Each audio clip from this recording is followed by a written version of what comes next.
नमस्कार दोस्तों। हमारे इस जनरल अफेयर्स के क्लास में आप सभी का स्वागत है। और मैं सबसे पहले आप लोगों को ये कहना चाहता हूँ कि आज 22 सितंबर के दिन मैं इस चैनल की शुरुआत करने जा रहा हूँ। इस चैनल को मैंने इस तरीके से डिज़ाइन आगे करने के बारे में सोचा है कि मैं इस चैनल में साइंस के बहुत सारे मुद्दे, साइंस की कई थियरीज, जनरल स्टडीज की कई theories, current affairs, religions, ethics, philosophy, ये सारे एरियाज को मैं कवर करने की कोशिश करूंगा। मैंने इसीलिए इस चैनल्स को ये कंसीडर करने की कोशिश की कि इस चैनल को जनरल अफेयर का नाम दिया। मैंने सोचा कि अपनी जनरल अफेयर्स की इस क्लास में मैं सबसे पहले ये देखूंगा कि इस दुनिया में सब्जेक्ट्स जो डिफरेंट अलग अलग लेवल्स पे अलग अलग तरीके से बिहेव करते हैं, जैसे physics, chemistry, biology, mathematics, arts के जितने पेपर्स हैं, फिलॉसफी, ये सारे क्लासेस, सारे सब्जेक्ट्स जो भी होते हैं, इन सब के अलग अलग डायमेंशंस, अलग अलग लेवल्स, सभी टीचर्स जितने भी हैं वो इस चैनल को अगर देख रहे होंगे, और जितने भी हमारे स्टूडेंट्स और जितने भी मेरे साथी सब लोग इस चैनल्स को देख लेंगे, वो उन सभी से आग्रह मेरी यही रहेगी कि आप प्लीज इन बातों पे फोकस कीजिए कि कोई भी सब्जेक्ट्स को रीड कैसे करना है, किसी भी सब्जेक्ट्स को पढ़ना कैसे, उस सब्जेक्ट की रियल फीलिंग क्या है, क्रक्स क्या है। केवल मार्क्स के पीछे भागना ये हमारा लक्ष्य नहीं होगा। इसीलिए आज के दिन, मेरा नाम रवि कुमार है और आज के दिन मैं चाहता हूं कि इस चैनल की शुरुआत मैं करने जा रहा हूं। और सबसे पहले मैं कोशिश करूंगा कि जो भी शिक्षा से जुड़े हुए जो इंपॉर्टेंट बातें जो किसी भी एक विद्यार्थी को, और विद्यार्थी से भी ज्यादा किसी भी एक इंसान को अपने जीवन में समझनी चाहिए, उन बातों पे मैं पहले फोकस करूंगा। मैं सब्जेक्ट्स वाइज करके अलग अलग पेजेस में अलग अलग वीडियोस में आऊंगा और बहुत सारे सब्जेक्ट्स को मैं टैकल करूंगा, देखूंगा, और ये मेरा प्रयास होगा। मैं चाहता हूं कि अगर ये मेरा प्रयास सफल होता है तो आप लोग इसको पसंद कीजिए। मैं यही चाहूंगा, हमारी कोशिश यही रहेगी कि अपने वीडियोस के जरिए जो रियल बातें हैं, रियल नॉलेज है, वो बहुत सारे लोगों तक पहुंचे। मेरा ऐसा मानना है कि अभी जो कोविड का दौर आया था, इस दौर के बाद जो पढ़ाई की टेंडेंसी बदली, तरीके बदले, डायमेंशंस अलग अलग खुले, वो उनमें एक dimensions online live classes, video classes, इस तरह के डायमेंशंस खुले। और इस तरह के डायमेंशंस में सबसे बड़ी चैलेंजेस क्या बन के उभरी है कि डिसिप्लिन। अगर आप ऑनलाइन वीडियो क्लास करते हैं तो सबसे पहले इंपॉर्टेंट बात ये हो जाता है कि आप टीचर के सामने फिजिकल रूप में है ही नहीं। और जब आप टीचर के सामने फिजिकल रूप में है नहीं तो आप डिसिप्लिन आपको मेंटेन करना, वो जब तक आप सेल्फ रिलायंस नहीं कीजिएगा, आप अंदर से इस बात को फील नहीं कीजिएगा कि जो सामने वाला बंदा जो पढ़ा रहा है, जो इस बात को जान रहा है कि हमारे बहुत सारे व्यूअर्स जो फिजिकली सामने खड़े नहीं है, वो बहुत सारे व्यूअर्स जो है वर्चुअल माध्यम से आपको देख रहे हैं। और अगर ऐसे कंडीशंस में पढ़ाई में डिसिप्लिन अगर मेंटेन नहीं होगा तो फिर ऑनलाइन क्लासेस का कोई फायदा नहीं। कोविड के दौर के बाद जो ऑनलाइन क्लासेस बहुत तेजी से बढ़ी, बहुत सारे टीचर्स ने एक अलग डायमेंशंस में अपने नॉलेज को बहुत सारे व्यूअर्स तक, बहुत सारे लोगों तक पहुंचाने के लिए बहुत सफल तरीके अपनाए। इनमें बहुत सारे टीचर्स हैं, मैं नाम क्या लूंगा, लेकिन आप सब लोग जानते होंगे बहुत सारे टीचर लोग अच्छे तरीके से ऑनलाइन क्लास में जितना पढ़ा रहे हैं वो फिजिकल क्लास में भी उतना ही अच्छे से पढ़ा रहे हैं और काफी सहज तरीके से। तो मेरा ऐसा मानना होगा क्या कि तकनीक की इस दुनिया में जो क्लासेस अभी चल रहे हैं, चाहे वो फिजिकल हो चाहे वो ऑनलाइन क्लासेस हो, सबसे बड़ी बात उसमें उभर कर आएगी डिसिप्लिन। आप पढ़ाई को डिसिप्लिन मैनर में पढ़िए और सबसे ज्यादा तो इस बात पे फोकस कीजिए कि जो भी टीचर जो भी ज्ञान आपको दे रहे हैं, यदि वो ज्ञान वाकई में बहुत अच्छा है और रियल है, ऑथेंटिक है, तो इसमें छुपी हुई वो मेहनत, उसके प्रति इज्जत दिखाइए। तब जाकर आप सच में स्टूडेंट और टीचर के बीच के रिलेशंस में जो डिसिप्लिन फैक्टर है उस पर ठीक से उभर पाएंगे। तो आज के दिन जो मेरा प्रयास होगा, मेरा प्रयास एक छोटा सा प्रयास है, और इस प्रयास से अगर आप लोगों के जीवन में थोड़ा सा भी बदलाव आता है किसी भी व्यूज में, तो मैं इस बात के लिए मैं बहुत खुश रहूंगा और अपने आप को जो है सौभाग्य मानूंगा। और मेरा ये सौभाग्य होगा कि आप लोगों तक ये सभी नॉलेज मैं पहुंचा पाऊं। आज के दिन जो इस चैनल की पहली शुरुआत हो रही है, ये फर्स्ट वीडियो है हमारे चैनल का, तो मैं ये बताना चाहता हूं कि एजुकेशन क्यों इंपॉर्टेंट है आज की दुनिया में। एक तरफ हम लिटरेसी रेट बढ़ाने को कहते हैं, हमारे देश में अभी शायद literacy rate, I am not sure, but I think 77 point something literacy rate पूरे देश का। लिटरेसी का सीधा सीधा मतलब होता है साक्षरता दर। लिटरेसी रेट का सीधा अर्थ है साक्षरता दर। और एक होता है एजुकेशनल रेट। लिटरेसी और एजुकेशन में बहुत अंतर है। एक आदमी लिटरेट है, एक आदमी एजुकेट है, बहुत अंतर है। आप जरा सोचिए कि एक रिक्शा वाला अपने बेटे को अपनी सारी दौलत जो उसने अपने जीवन में कमाई है, चाहे वो उसका जमीन हो या फिर उसके जमा किए हुए बहुत सारे पैसे हो, जितने भी हो, मैं उसके स्ट्रेंथ के बारे में नहीं बात कर रहा हूं, लेकिन उस कठिन परिस्थिति में भी उसने अपने बेटे को आईएएस, आईआईटी, आईआईएम बड़े बड़े लेवल पे पहुंचाने के लिए सोचा। उस रिक्शे वाले के पास लिटरेसी नहीं, वो लिटरेट नहीं, उसके पास डिग्री नहीं, मैं एक एज्यूम करता हूं वो डिग्री नहीं है उसके पास, लेकिन वो एजुकेट है, वो जानता है एजुकेशन की कीमत क्या है, और अच्छे तरीके से इस बात को जान रहा है कि एजुकेशन की कीमत क्या है।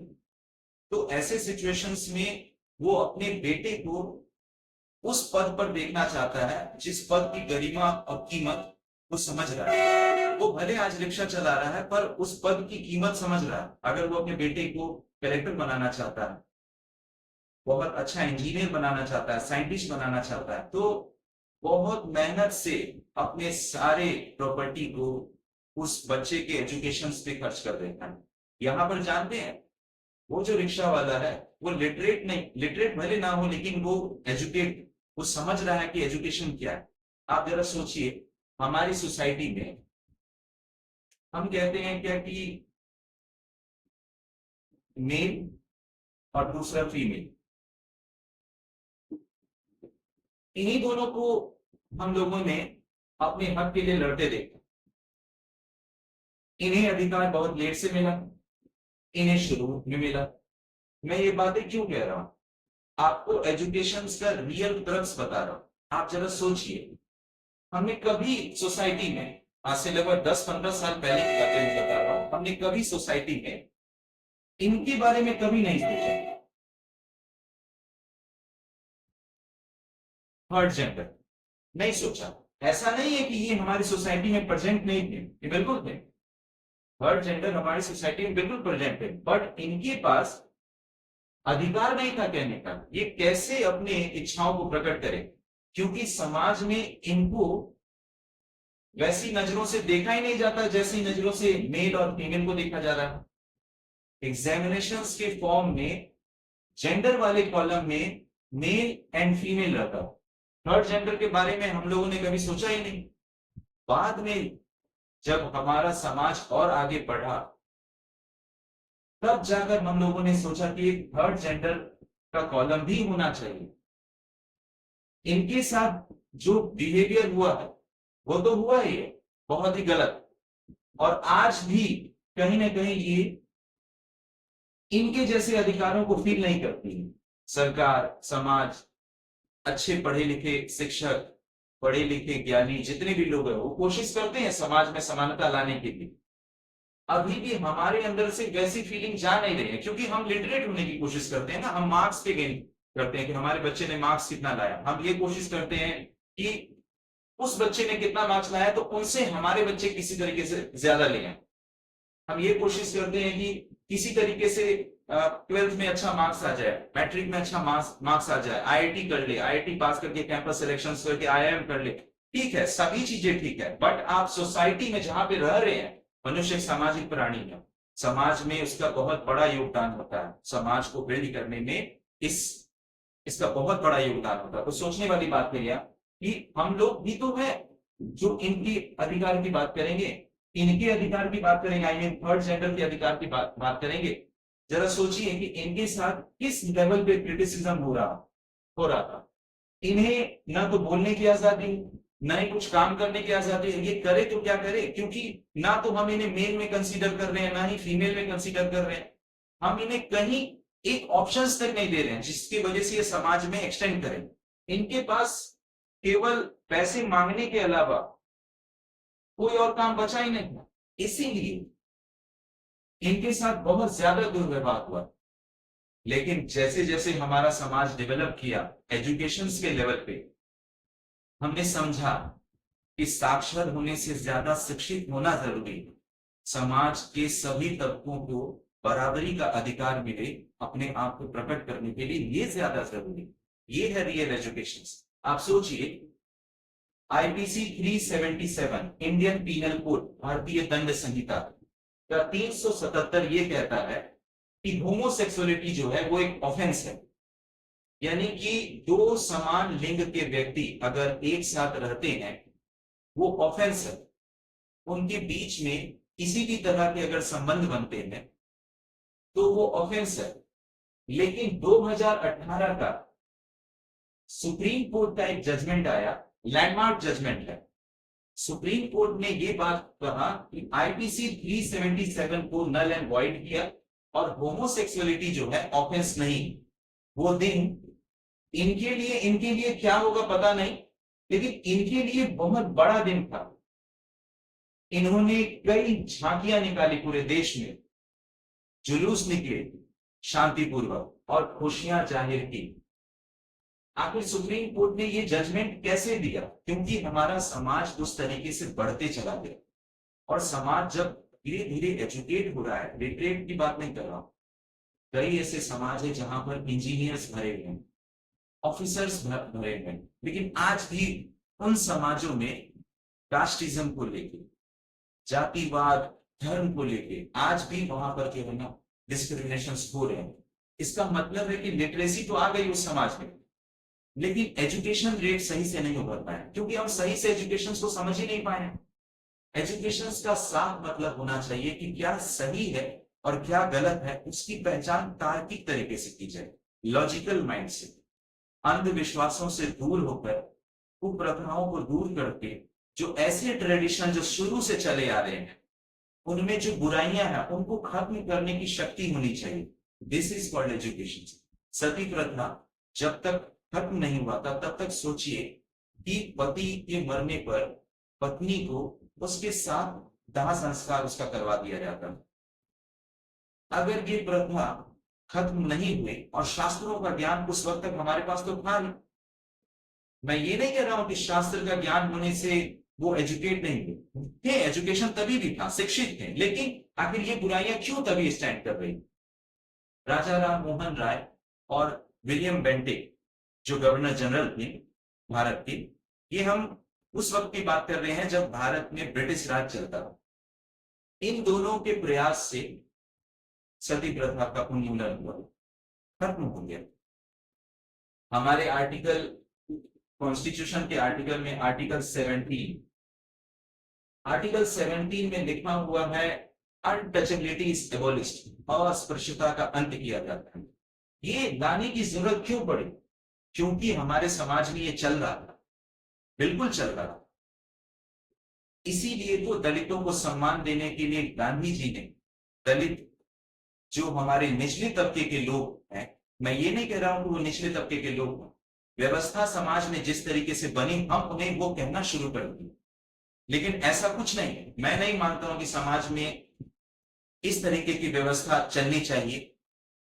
मैं साफ कहता हूं कि सभी वर्ण के लोग, सभी धर्म के लोग सब बराबर है, इक्वलिटी है। तभी तो हमारा आर्टिकल 14 जो है वो राइट टू इक्वलिटी की गारंटी देता है, समानता का अधिकार। आर्टिकल 17, इन सब की जरूरत क्यों पड़ी थी? क्योंकि हमारे समाज में ये सारी बुराइयां जो है चल रही, इसकी वजह से इस तरह के आर्टिकल्स की जरूरत पड़ी कि हमारे समाज से धीरे धीरे अस्पृश्यता को हटाया जाए।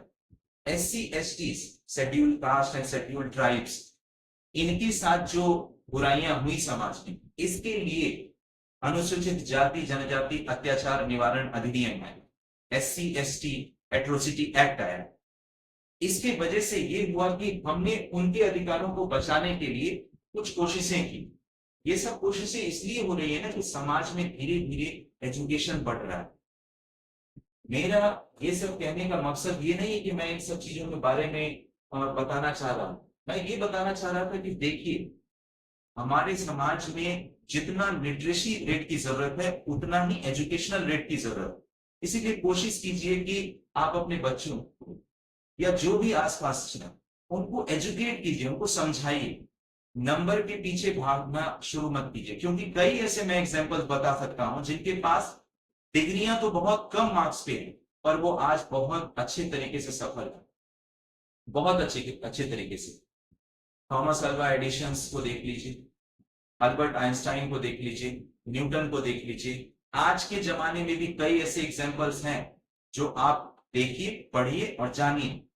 वे अपने जीवन में मार्क्स के बेस पे कुछ अच्छा तरक्की कर नहीं पाए, लेकिन आज वो उन ज्यादा से ज्यादा मार्क्स लाए हुए लोगों से सफल है। इसका रीजन सिर्फ ये है कि उन्होंने मार्क्स पे ज्यादा गौर नहीं किया। मैं ये नहीं कह रहा हूं कि marks is not important, important है, बट उससे ज्यादा एजुकेशन इंपॉर्टेंट।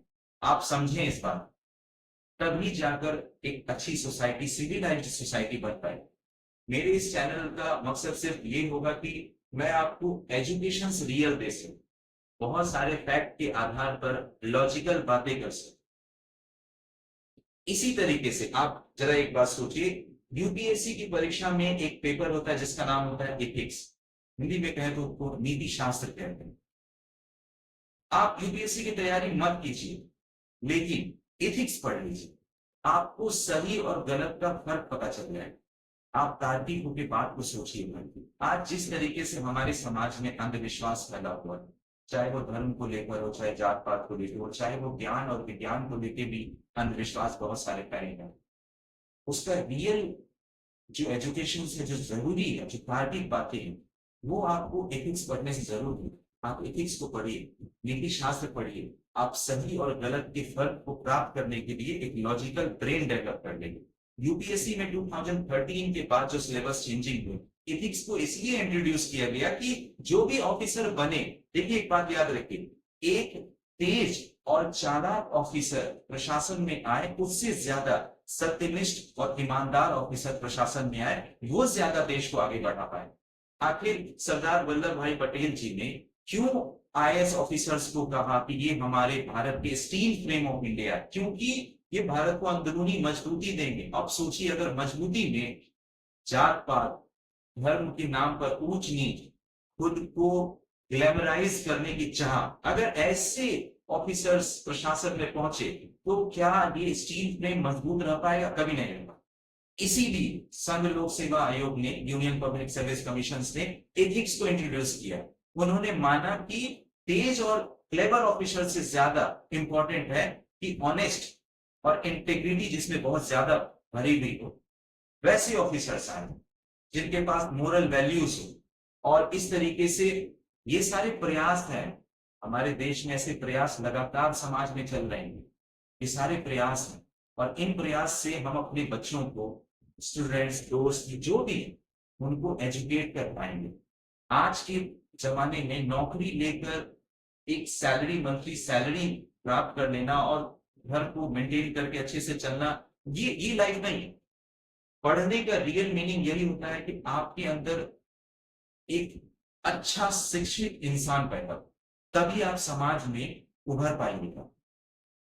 और मनुष्य से ये अपेक्षा की जाती है, हम प्राणियों की श्रृंखला में सबसे ऊपर हैं, तो हमारे ऊपर जिम्मेदारी भी सबसे ऊपर होती है। हम अपने समाज में एजुकेशन रेट को बढ़ाएं या लिटरेसी रेट को बढ़ाएं, दोनों को बढ़ाना है, लेकिन एजुकेशन रेट पर ज्यादा फोकस करना है कि हमारे यहाँ एजुकेशन ज्यादा हो, हम सही गलत को समझ पाए।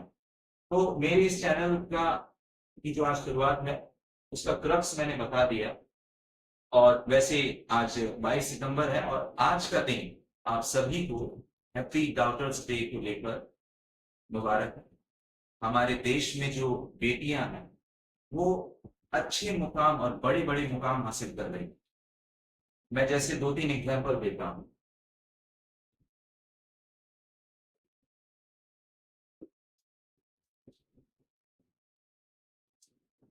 रिसेंट, अभी कुछ ही दिन पहले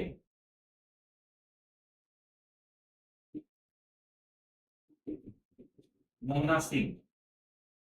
मोहना सिंह स्क्वाड्रन लीडर है भारतीय वायुसेना में। इन्होंने light combat aircraft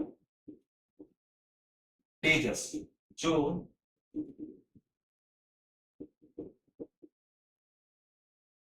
made in India, इसे उड़ाकर इतिहास रचा। ये भारत की पहली महिला थी। और सुनिए, कल्पना चावला, सुनीता विलियम्स, ये सारे लोग हैं तो ये लड़कियां हैं ना। इन्होंने समाज को आईना दिखाया कि हमारे पास भी क्षमताएं हैं। आप एक बार भरोसा करके तो देखिए, अधिकार दे के तो देखिए। इन्होंने दिखाया कि हम आपसे भी आगे निकल सकते हैं, और इन्होंने वो करके देखी। आप सोचिए, मैं एक नाम लिख रहा हूं,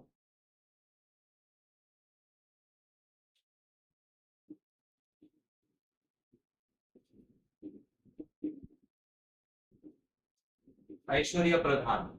ये देश की पहली महिला ट्रांसजेंडर, ये एक ऐसी ट्रांसजेंडर महिला है जो क्लास 1 ऑफिसर बने, आज प्रशासन में। न जाने ऐसे कई एग्जांपल्स हैं।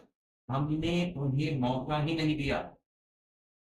हम उन्हें मौका दें, हमारा फर्ज बनता है, क्योंकि वो भी समाज के अंग है और वो करके दिखाएंगे। आप सोचिए, एक नाम, डॉक्टर एपीजे अब्दुल कलाम। इनका नाम सुनते ही दिल में एक आदर प्रकट होता। इन्होंने देश के लिए क्या नहीं किया। इन्हें मिसाइल मैन कहा जाता है, लेकिन बहुत कम लोग जानते हैं कि मिसाइल वुमेन भी कोई उनका नाम है।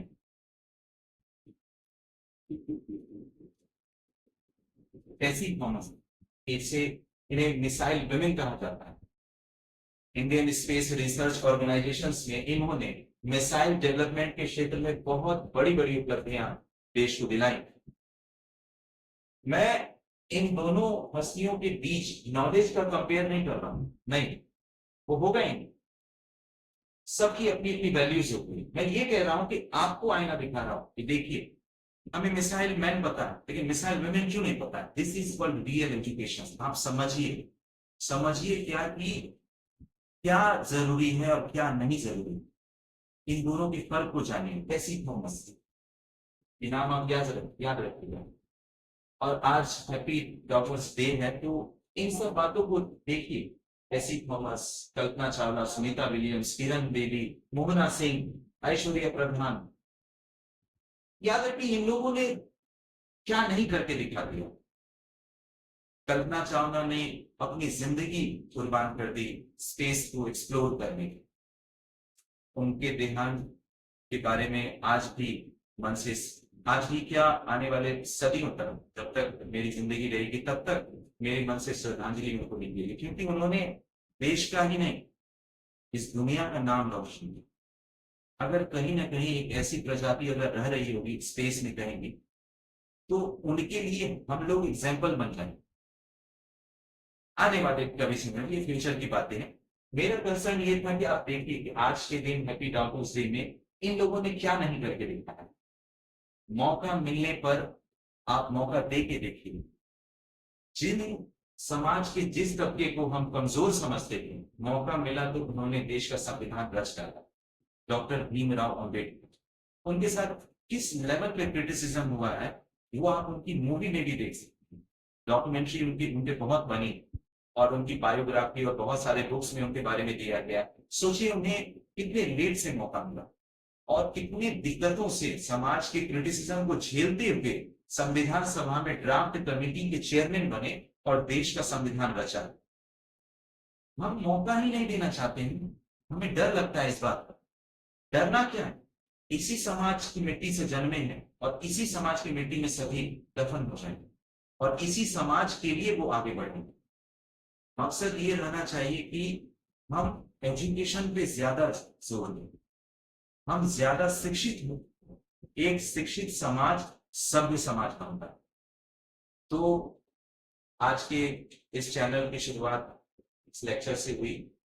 और यदि आपको इस लेक्चर में कोई ऐसी बातें जो आपको ठेस पहुंचाई हो या किसी की भावनाओं को चोट पहुंचाई तो उसके लिए मैं माफी चाहता हूँ। मेरा प्रयास रहेगा कि मैं आपको अच्छी से अच्छी बातों को आप तक पहुंचाऊं अलग अलग सब्जेक्ट्स में। तो आज का पहला क्लास इसमें जो मैंने क्रक्स बताया, जो इस चैनल का थीम है, जो इस चैनल का गोल होगा, उस गोल को मैंने इस तरीके से प्रेजेंट किया। और आप सबों को हमेशा ये बातें याद रखनी चाहिए कि आप हमेशा अपने माता पिता, समाज, ईश्वर, ये प्रकृति, इन सभी का सम्मान करें और सम्मान करके जीवन में आगे बढ़ें और अच्छा करके दिखाएं ताकि आपके बाद की जो पीढ़ियां हैं वो आपको याद रखें। सो अभी के लिए बस इतना ही। नमस्कार।